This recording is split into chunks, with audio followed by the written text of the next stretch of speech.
Gente, eu quero que você abra a palavra de Deus aí em João capítulo 13, que nós vamos pregar um trem aqui nesses versos, a partir do verso 1, amém? Enquanto você vai procurando, eu quero estar orando, você vai orando no Espírito com o seu pastor, amém? Pai, nós te louvamos, Deus, por mais esse ano que se inicia. Nós te louvamos, Deus, por esse ministério, Pai, pelo a graça do Senhor que tem sido derramada em nossas vidas. Nós te louvamos, Senhor, por tudo que o Senhor tem feito, Pai. Oh Deus, nós te pedimos, Senhor, que o Senhor possa derramar sobre as nossas vidas uma porção ainda maior do que o Senhor fez no passado em nossas vidas, nesse ministério, Pai, em nome de Jesus. Eu oro hoje, Pai, por essa palavra, eu te peço em nome de Jesus, comanda o Espírito Santo, comanda as nossas vidas, comanda essa palavra, comanda esse culto, em nome de Jesus, fala aos nossos corações, Pai, em nome de Jesus, que haja liberdade neste lugar. Eu oro, Deus, e me escondo atrás da cruz de Cristo Jesus, para que o Senhor apareça, para que o Senhor cresça e eu diminua, para que o teu nome seja glorificado e exaltado neste lugar, Pai, e em nome de Jesus, Senhor, que essa palavra possa cair nos nossos corações e o nosso caráter possa ser moldado segundo o caráter de Cristo, em nome de Jesus, que nós possamos sair daqui mais parecidos com teu Filho Jesus, que nós possamos sair daqui assumindo a verdadeira identidade de filhos, através do sacrifício na cruz do teu Filho unigênito Jesus, que morreu para nos dar a nossa salvação e a vitória, Pai. Em nome de Jesus é que nós oramos, em nome de Jesus, amém, amém. Acompanha comigo, se você não trouxe Bíblia, acompanha no telão. Se você trouxe a sua Bíblia, pode também acompanhar aí. Diz o seguinte, a palavra do Senhor: ora, antes da festa da Páscoa, sabendo Jesus que era chegada a sua hora de passar deste mundo para o Pai, tendo amado os seus que estavam no mundo, amou-os até o fim. Durante a ceia, tendo já o diabo posto no coração de Judas Iscariotes, filho de Simão, que traísse a Jesus, sabendo este que o Pai tudo confiara às suas mãos, e que ele viera de Deus e voltava para Deus, levantou-se da ceia, tirou a vestimenta de cima e, tomando uma toalha, cingiu-se com ela. Depois deitou água na bacia e passou a lavar os pés dos discípulos e enxugar-lhes com a toalha que estava cingindo. Aproximou, pois, de Simão Pedro e lhe disse: Senhor, tu me lavas os pés a mim? Respondeu Jesus: o que eu faço não sabes agora, compreendê-lo-ás depois. Disse-lhe Pedro: nunca me lavarás os pés. Respondeu-lhe Jesus: se não te lavar, não tens parte comigo. Então Pedro lhe pediu: Senhor, não somente os pés, mas também as mãos e a cabeça. Declarou-lhe Jesus: quem já se banhou não necessita de lavar senão os pés, quanto ao mais está todo limpo. Ora, vós estáis limpos, mas não todos, pois ele sabia quem era o traidor. Foi por isso que disse: nem todos estáis limpos. Verso 12, depois de lhes ter lavado os pés, tomou as vestes e, voltando à mesa, perguntou-lhes: compreendeis o que eu fiz? Vós me chamais de mestre, Senhor, e dizeis bem, porque eu o sou. Ora, se eu, sendo o Senhor e o mestre, vos lavei os pés, também vós deveis lavar os pés uns dos outros, porque eu vos dei o exemplo, para que, como eu vos fiz, façais vós também. Aqui a gente pode observar algumas coisas nessa palavra. A primeira delas, a mais óbvia, é que Jesus parou um tempo antes da ceia, momentos antes dele ser preso e tudo mais, e você conhece a história de Cristo, para parar e limpar os pés dos seus discípulos, fazer o que muitos chamam de cerimônia de lava-pés. E então ele para, ele se despe da roupa que ele estava e se cobre com a toalha que ele limparia os pés daqueles discípulos. Isso é a primeira coisa que a gente observa. A segunda coisa que a gente pode observar nesse texto é que durante todo o período ele fala sobre aquele que ia o trair, que Deus já tinha designado, que Satanás já tinha tocado na vida daquele que havia de trair Jesus, Judas Iscariotes. Mas uma das coisas que me chamou a atenção tempos atrás sobre esse texto é o que está escrito no verso 1, o seguinte: ora, antes da festa da Páscoa, sabendo Jesus que era chegada a sua hora de passar deste mundo para o Pai, tendo amado os seus que estavam no mundo, amou até o fim. Esse é o verso 1. E o que mais chamou minha atenção é o seguinte: passar deste mundo para o Pai. Eu fiquei, caramba. João, quando estava escrevendo esse evangelho, ele poderia ter escrito qualquer outra palavra que simbolizasse que Jesus morreria e retornaria ao lugar de onde ele veio, o céu, retornaria para o Pai. Mas João escolheu essa palavra, retornar ao Pai. E o mais interessante é que eu fiquei pensando nisso, é que só pode voltar para o Pai quem é filho. E isso eu faço uma pergunta para você: quando tudo acabar, quando tudo passar, ou quando Jesus voltar, para onde você vai? Você vai como Jesus retornar ao Pai? Você é um filho, você tem identidade firmada de filho em Cristo Jesus, através de Cristo Jesus, para que quando tudo isso acabar, você poder retornar ao Pai? E isso Deus tem falado no meu coração, e o tema dessa mensagem é assumindo a identidade de filho de Deus. Nós pregamos muito aqui sobre a revelação de Deus como Pai, é uma coisa que arde no meu coração, é uma das mensagens que arde no meu coração, apresentar às pessoas Deus como Pai. Mas a gente só pode ter a apresentação, a revelação de Deus como Pai se nós nos portarmos como filhos. Se nós não tivermos a identidade de filho, como é que a gente vai conhecer o Pai? E esse texto fala sobre muitas coisas, algumas coisas que são pujantes no caráter de Cristo, que nós devemos assumir essas características para assim podermos ter essa identidade de filho bem firmada em nossos corações. Sabe, acabei de mostrar para vocês, antes dessa mensagem começar, a foto da minha filha. E é minha primeira filha, meu primeiro filho. E cara, eu sempre amei de pregar sobre a revelação do Pai, porque eu tive um pai, porque eu entendo Deus como Pai. Mas agora eu começo a entender como que é realmente ser um pai, como Deus cuida de nós. Nesses dias, cara, eu estava conversando com o Hudson ali no início do culto, antes do culto iniciar. Cara, parece que quando o seu filho, você que é mãe e pai e está aqui, você vai concordar comigo. E se você ainda não é, você vai experimentar isso um dia, amém? Cara, quando aquela pequena coisinha nasce, na verdade, assim, para a mãe, se você é mulher, eu acho que a mãe nasce primeiro, né? Ela surge, já tem uma mãe, né? A Suzana, quando a gente ficou sabendo que ela era mãe, já parece que ela já mudou instantaneamente, né? Já ficava com a mãozinha assim o tempo inteiro, aquela pose de mãe, pose de mãe é assim, deixa eu ver se está ficando muito ridículo lá, não, tá de boa. Pose de mãe é a mãozinha aqui, e a outra aqui, ó, tem que ter isso aqui, ó, e fazer assim, entendeu? Então a mãe já nasce, alguém filmou? Não, né? Glória a Deus. Ah, mas vai para o YouTube. Então, aí a mãe já nasce, cara, parece que está dentro dela, é instintivo. Mas até então eu amava a Manuela, eu gostava de falar todo dia. Eu falava, ela mexia lá de alguma forma, não sei se chutava, dando soco, cabeçada, não sei o que ela fazia dentro do útero, mas eu falava, ela respondia, achava muito legal. Mas a partir do momento que cortaram a barriga da minha esposa e puxaram aquela bebezinha e ela chorou, eu falei, meu Deus, agora está no mundo, eu tenho que cuidar.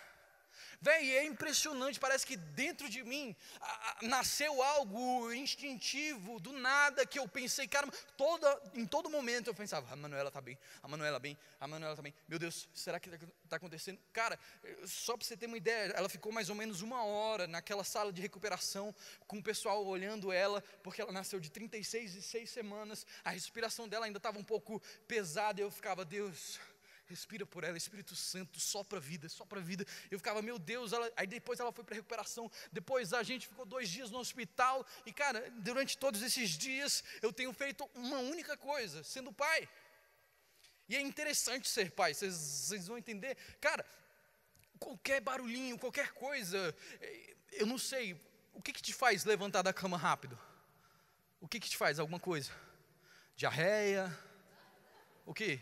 Fala aí alguma coisa. Lisa, você é uma pessoa criativa. Se o Luke caiu, cachorro, tá vendo? É uma mãe de cachorro. O que mais? Fala aí alguma coisa. Alguém o quê? Aí tá repreendido, em nome de Jesus. Alguém entrando em casa. Cara, mas tem algumas coisas que você faz assim, caramba, esqueci o fogo ligado. Mano, tu tá deitado e aí sente aquele cheio de fumaça. Tu sai correndo. Com o filho é a mesma coisa, mano. Deu velho, tudo já pula da cama, num pulo só, e de repente, o que aconteceu? Era só ela reclamando, fazendo um barulhinho de bebê. E aí a gente chegou com uma lista de reclamações não, Deus, perdão, de preocupações lá no doutor dela, e aí falou, olha, ela faz isso, ela faz isso, ela faz isso, ela faz isso. Aí o doutor, isso é normal, isso é normal, isso é normal, isso é normal. Não pode ser, cara, dói meu coração de ver aquilo acontecendo, sabe? Mas em todo momento, alguém está ali velando.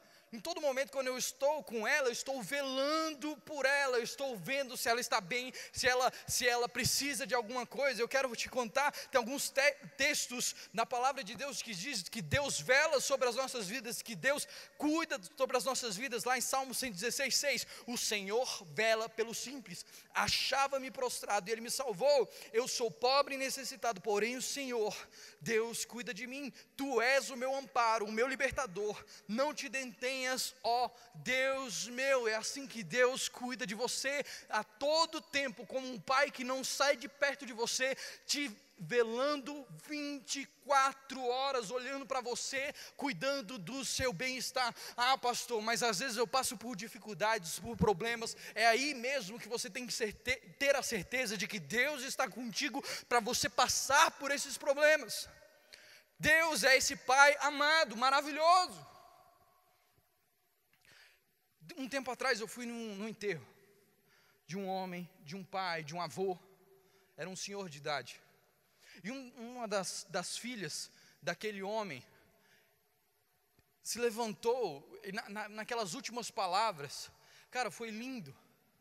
Todo mundo, ao escutar o que estava acontecendo, o que estava sendo dito naquele lugar, simplesmente entrou em prantos ou se emocionou. Porque tudo que ela falava, mas teve dificuldade. Mas meu pai olhava para mim e falava, filha, você tem um pai. Mas isso, e ela falava, filha, você tem um pai. E ela repetia várias vezes, eu tenho um pai, eu tive um pai, eu tive um pai, eu tive um pai. Teve momentos difíceis, mas eu tive um pai. Eu passei por dificuldade nesse momento da vida, mas meu pai olhava para mim, você não precisa sofrer porque você tem pai. E cara, isso é verdade. A gente não precisa passar por tudo que a gente está passando porque a gente tem pai.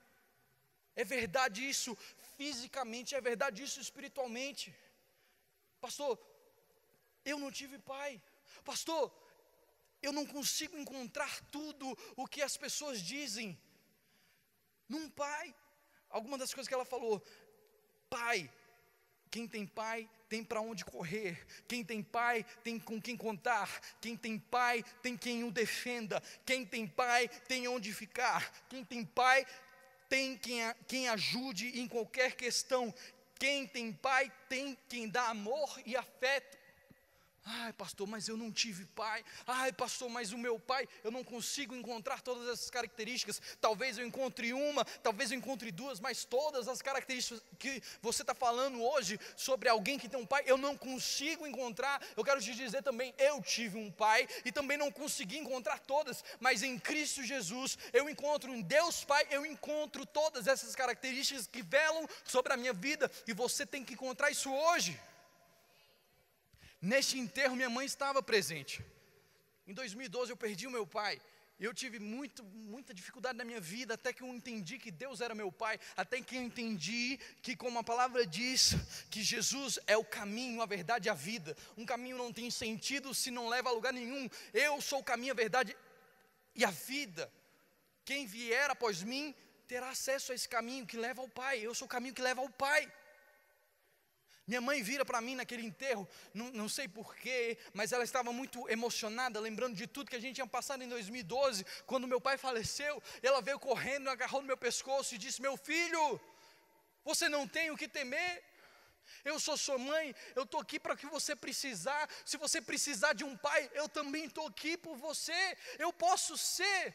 Eu falei: mãe, você não pode, me desculpa, mas isso que você está falando hoje, eu não preciso, porque eu estou sendo suprido no meu Deus Pai. Eu não preciso viver um luto eternamente, eu não preciso viver a falta de meu pai eternamente. Eu tenho saudades, eu sinto falta, eu sei que seria melhor com ele aqui, mas eu estou sendo suprido em Cristo Jesus. O Senhor Deus tem sido meu pai e Ele é o seu pai também.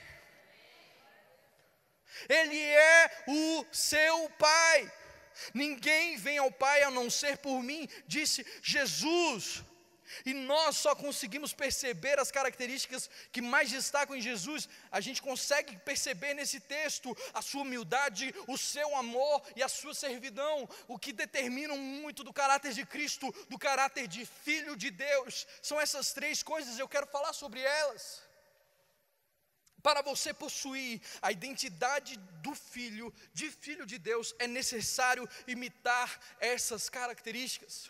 Nesse texto a gente vê que Jesus, momentos antes de ser entregue aos homens para ser crucificado, ele estava ceando com seus discípulos, e a Bíblia diz que Deus deu a ele o domínio sobre todas as coisas, mas mesmo assim, ele se despiu de toda essa deidade, de tudo isso, e falou: caramba, eu vou agora ensinar aos meus discípulos, aos meus filhos agora, a humildade, eu vou ensinar o que é ser filho de Deus. E parou, e ele assumiu o lugar, o menor lugar entre todos eles, e simplesmente parou para lavar o pé de cada um deles.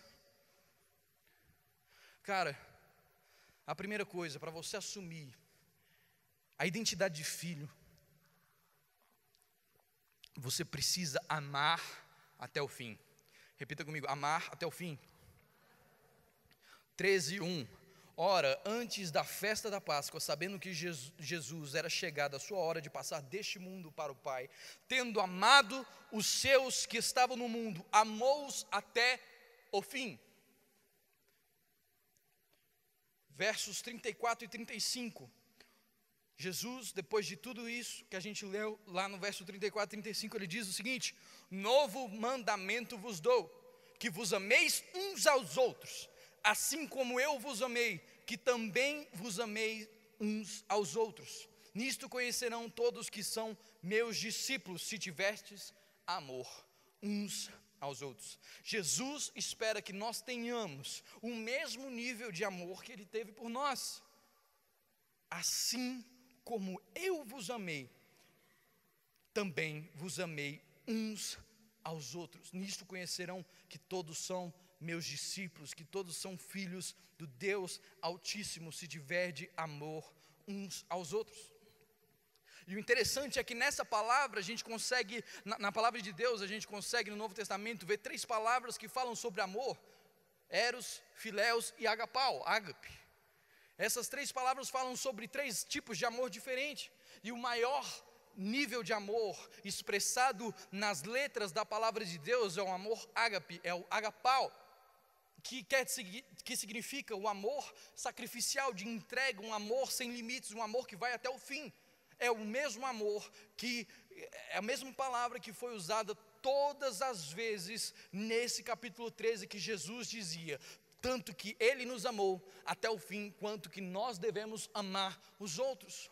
Então, o nível de amor que Deus quer que nós tenhamos por cada um de vocês, e por cada um da igreja, e por cada um do mundo, o próximo, é o mesmo amor que Jesus tinha por nós. Cara, isso não é fácil. Isso não é fácil. Amar nesse nível é coisa difícil. Para pensar, se entregar a esse nível de amor para Jesus já é difícil. Ele sendo perfeito, Ele não falhando com você, Ele nunca te machucando, Ele sempre estando ao seu lado, Ele sendo Deus, Ele sendo perfeito. já é difícil. Quanto mais ao próximo, quanto mais a outras pessoas que têm suas falhas, os seus problemas, as suas dificuldades, e que em muitos momentos da vida vão nos machucar, nos ferir, nos fazer chorar. Mas Jesus está falando: ei, você tem que amar nesse nível, meu irmão. Você tem que amar a pessoa que está do seu lado nesse nível, como eu te amei. A gente percebe que amar a Deus já nesse nível é difícil quando a gente olha lá no capítulo 21 de João, onde Jesus olha para João e para Pedro e fala: Pedro, tu me amas? Pedro, tu me amas? Pedro, tu me amas? Todo mundo conhece essa passagem? Se você não conhece ainda, eu vou te contar mais ou menos como é que é ela. Pedro, no final deste capítulo, no final do capítulo 13, ele faz juras de amor. No final de capítulo 13, Jesus vira para os seus discípulos e fala: para o lugar onde eu estou indo, vós não podereis ir. Pedro fala, vira para ele, tomado de boa intenção, tomada do ímpeto que ele tinha, e vira e fala assim: ei, Senhor Jesus, eu nunca vou te largar, não interessa onde o Senhor for, eu vou. A entrega ali, a promessa de entrega ali de um amor, era de um amor ágape, de um amor sacrificial, de um amor que eu não vou te deixar. Quando tudo isso passar, quando tudo isso acabar, quando vier a tribulação, quando vier a dificuldade, eu vou estar ao seu lado.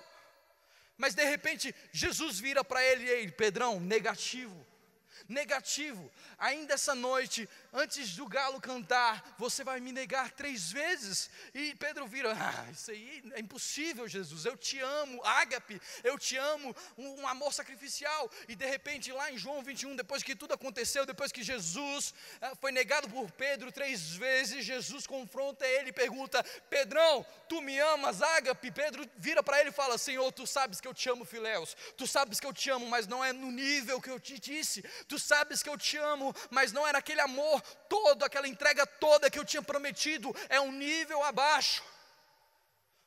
Jesus, mesmo assim, tomado por amor e misericórdia, vira: ok, Pedrão, apacenta minhas ovelhas. Mesmo você não conseguindo ainda entregar o nível de amor que eu espero de você, eu ainda confio as minhas ovelhas a ti. Pedro então reconheceu naquele momento: é difícil entregar o tipo de amor, o nível de amor que Deus quer que a gente tenha por Ele, que Jesus quer que a gente tenha por Ele. Mas ele não desistiu, cara. E a tradição diz que no momento em que ele foi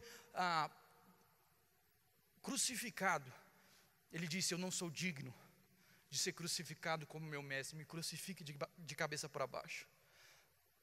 Foi difícil para ele, até o último capítulo de João, até aqueles relatos, foi difícil para ele. Mas depois disso, cara, algo dentro dele mudou. E ele conseguiu entregar o nível de amor que Jesus esperava para ele. E cara,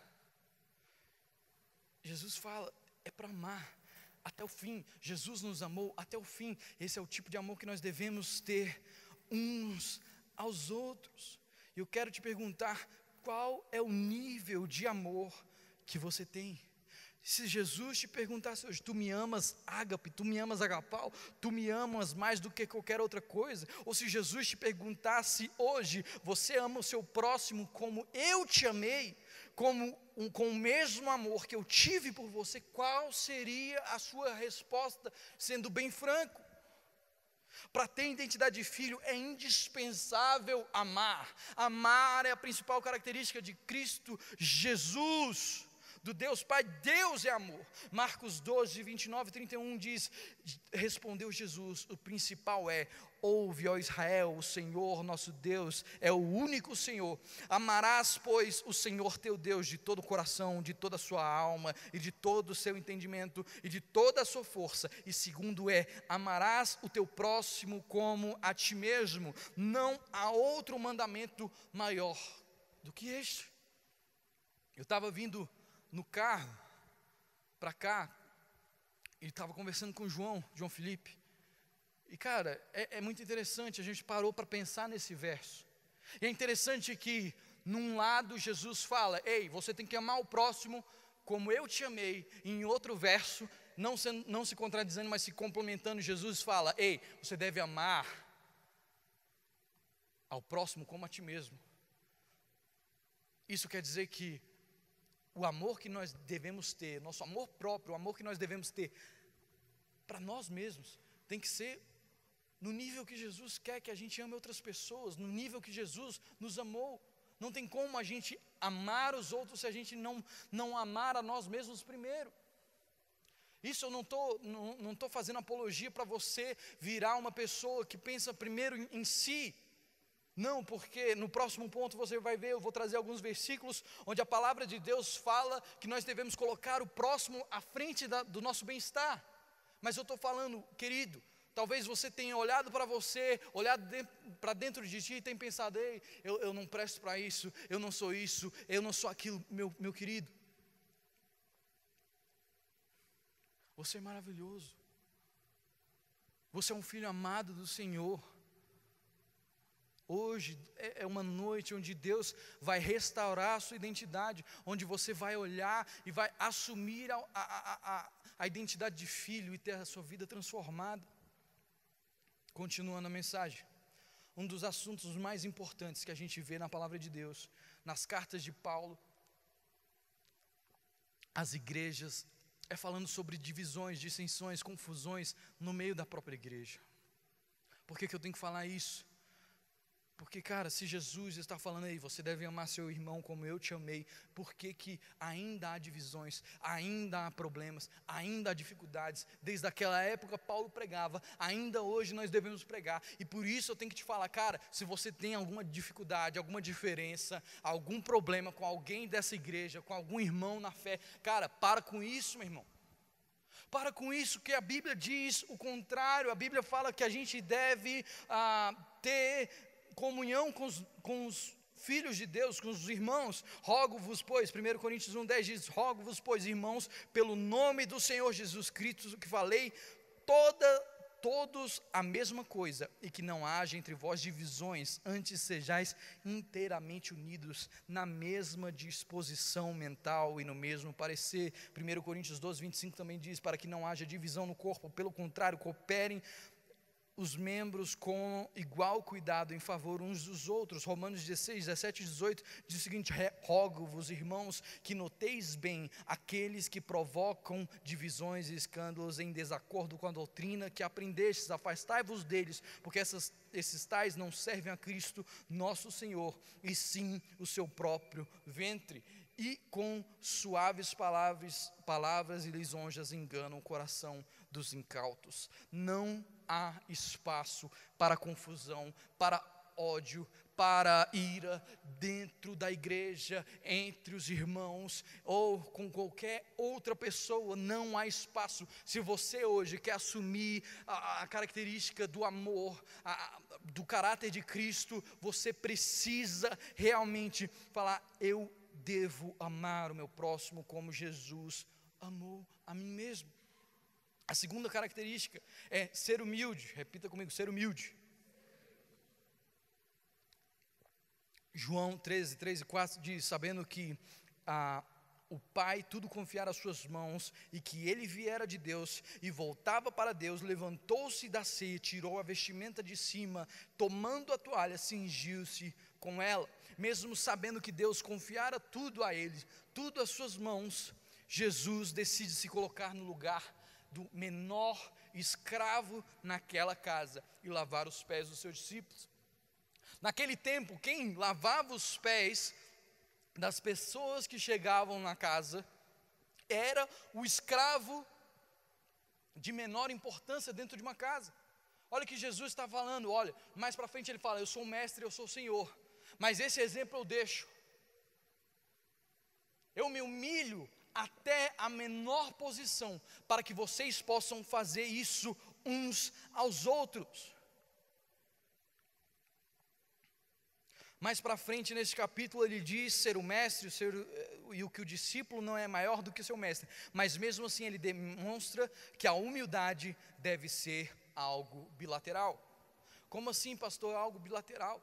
Cara, muitas vezes quando uma pessoa sobe um pouquinho na vida, não, Lucas, subir um pouquinho na vida, subir um pouquinho às vezes até na vida eclesiástica, é líder na igreja e pensa: caramba, eu sou líder agora, Jesus, eu sou líder, Todos têm que me respeitar, aleluias. Aí o pastor, alguém, a ovelha, não interessa, chega assim, vamos ter que arrumar as cadeiras do culto e não sei o que, papai. Misericórdia, irmão, eu sou líder. Isso aí para voluntários, eu sou líder, isso aí não interessa a mim. Mano, eu te desafio a chegar aqui 1 hora do culto e não me ver aqui arrumando cadeira ou fazendo alguma coisa. Véi, não interessa aonde você chega, não interessa aonde Deus te coloca, não interessa como Deus te chamou. Cara, você precisa ser humilde da maneira como Jesus chamou.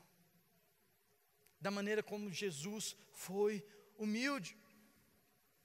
Ele foi tão humilde que a palavra diz em Filipenses 2, 5-9, tende em vós o mesmo sentimento que houve também em Cristo Jesus, pois ele, subsistindo em forma de Deus, não julgou como usurpação o ser igual a Deus, antes a si mesmo se esvaziou, assumindo a forma de servo, tornando-se em semelhança de homens e reconhecido em figura humana, a si mesmo se humilhou, tornando-se obediente até a morte de cruz, pelo que também Deus o exaltou sobremaneira e lhe deu o nome que está acima de todo nome. Essa palavra diz que Jesus não tomou por usurpação, ele não achou interessante o ser igual a Deus, os atributos de Deus, mas simplesmente ele se esvaziou deles para descer e assumir a forma humana e entregar a sua vida, ser obediente, entregando a sua vida até a morte e morte de cruz. Mas depois que ele, de tanta humilhação, Deus vira para ele e diz: ei, eu estou te dando um nome acima de todo nome. Sabe o que isso mostra no reino de Deus? Que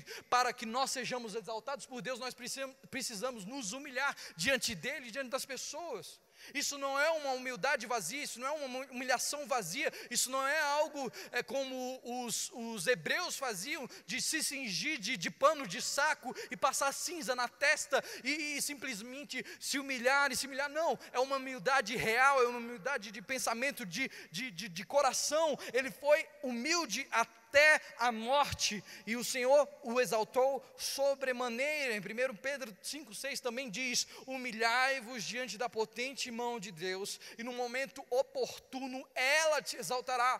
Não é outra coisa, não é o que você faz, não é nada, é o próprio Deus que, quando vê você com um coração tão humilde, ele enxerga a humildade que havia em Cristo Jesus e fala: ei, agora eu posso exaltar Israel, ei, agora eu posso exaltar Priscila, porque eu encontrei neles um coração humilde como o coração do meu filho Jesus. Você precisa hoje entender que para ser como filho, você precisa ter a mesma humildade que havia em Cristo Jesus. É por isso que em Filipenses diz, no início desse texto: ei, tende em vós o mesmo pensamento que havia em Cristo Jesus. Não é algo impossível. Paulo está falando: ei, tende em vós o mesmo pensamento, a mesma mente de Cristo Jesus. Seja humilde, se humilhe como Cristo Jesus.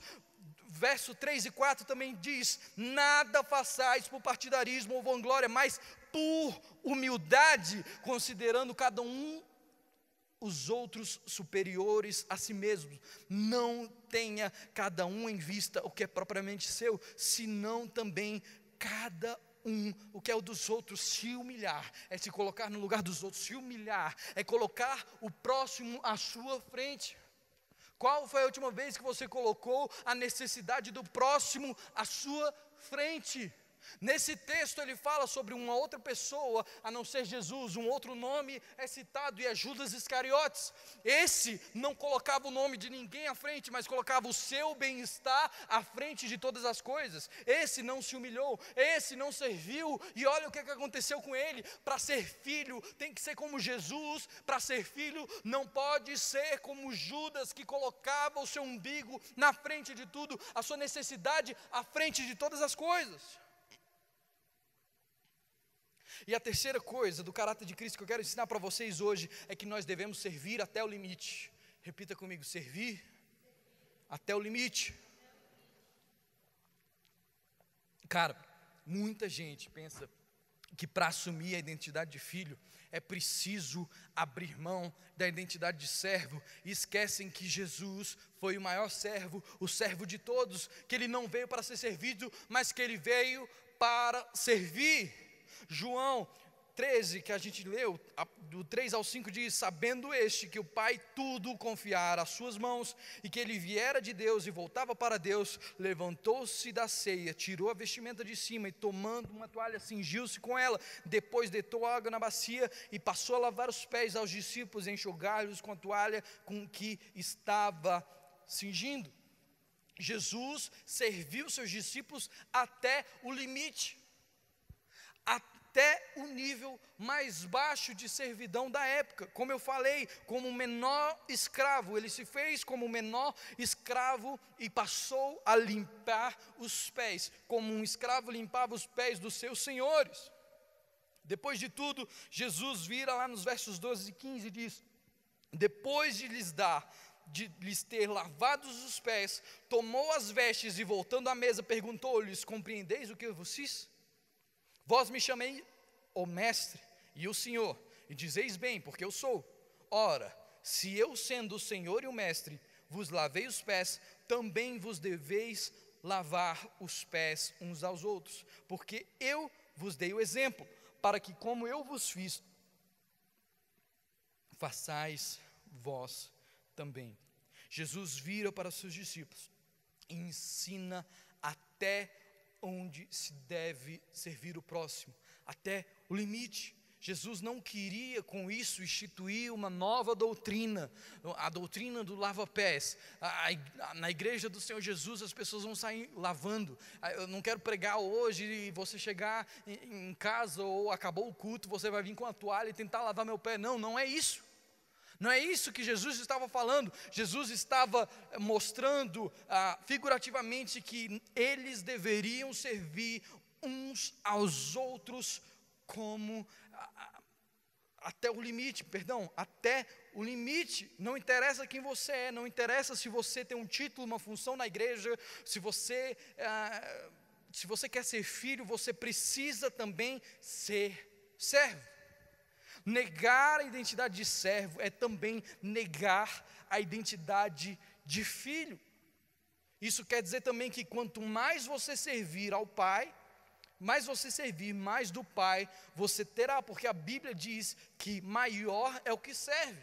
O maior no reino de Deus, aquele que tem mais porção no reino de Deus, é aquele que serve. E mais uma vez eu digo, nesse texto a gente consegue ver duas pessoas, dois modelos de humildade e falta de humildade, de serviço aos outros e do serviço a si mesmo. Jesus veio para servir a humanidade com sua própria vida. Judas serviu a si mesmo. O filho serve a todos, e que aquele que não era filho servia simplesmente a si mesmo. E a pergunta que eu quero, já estou indo para o fim, queria chamar os meninos do louvor para ir subindo. Até onde você está disposto a servir? Cara, o serviço tem que ser o seu estilo de vida. Quer assumir a identidade de filho de Deus, a identidade real que Deus tem para você? Comece a imitar o caráter de Cristo, expressos nesse capítulo. Ame os outros como Jesus chamou. Seja humilde e sirva até o fim. Eu comecei contando do que aconteceu nessas últimas semanas. Eu tenho vivido, como eu falei, essa última semana foi uma semana que eu fui pai. Eu não fui outra coisa a não ser pai. Aqui hoje é a primeira coisa que eu fiz fora da paternidade, entendeu? E cara, eu tenho vivido uma vida de servidão. Nesses últimos dias, Deus tem forjado cada vez meu caráter para que eu seja mais parecido com eles, com Jesus. A gente está na casa do meu sogro e da minha sogra, eles estão nos ajudando. E meu sogro e minha sogra também são meus pastores. E meu sogro e minha sogra também são meus líderes. Meu sogro e minha sogra também são meus discipuladores. E aí, mano, é muito desafiador, porque ao mesmo tempo que eu tenho que me doar tudo, totalmente, para minha filha, para minha esposa que está cirurgiada e tudo que acontece, eu tenho, caramba, eu preciso ajudar, eu preciso servir, eu preciso estar lá. Ao mesmo tempo, se meu sogro precisar de alguma coisa, se alguém precisar de alguma coisa, eu tenho que servir. E foi engraçado que nesses dias, Deus já tinha colocado essa palavra no meu coração, mas eu não sei se você sabe o que é ser pai de recém-nascido, cara. Ela dorme quase o dia inteiro, mas ela dorme 3 horas, aí acorda, aí a gente fica 1 hora fazendo de tudo ali, alimentando, aí põe para rotar, aí dorme de novo, aí daqui a pouco o despertador dela toca, que é ela mesma, e aí a gente vai de novo, faz a mesma coisa, e repete, aí de madrugada a mesma coisa, e aí vai 1 dia, 2 dias, até um dia, não sei, é a minha primeira vez.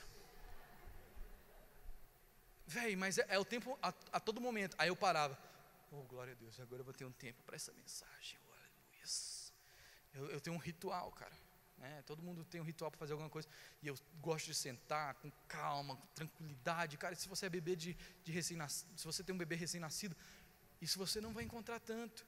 Então aí eu parava, agora sim, vou ter minhas horas de calma e tudo mais. Aí vinha Suzana, meu bem, a gente esqueceu de comprar tal remédio da Manuela, meu Deus, meu Jesus. Aí parava, ia lá na farmácia, aí voltava, aí falava, agora sim, Jesus, eu e Senhor, só eu e Ti, papai. Oh Deus, me possui agora, oh aleluia.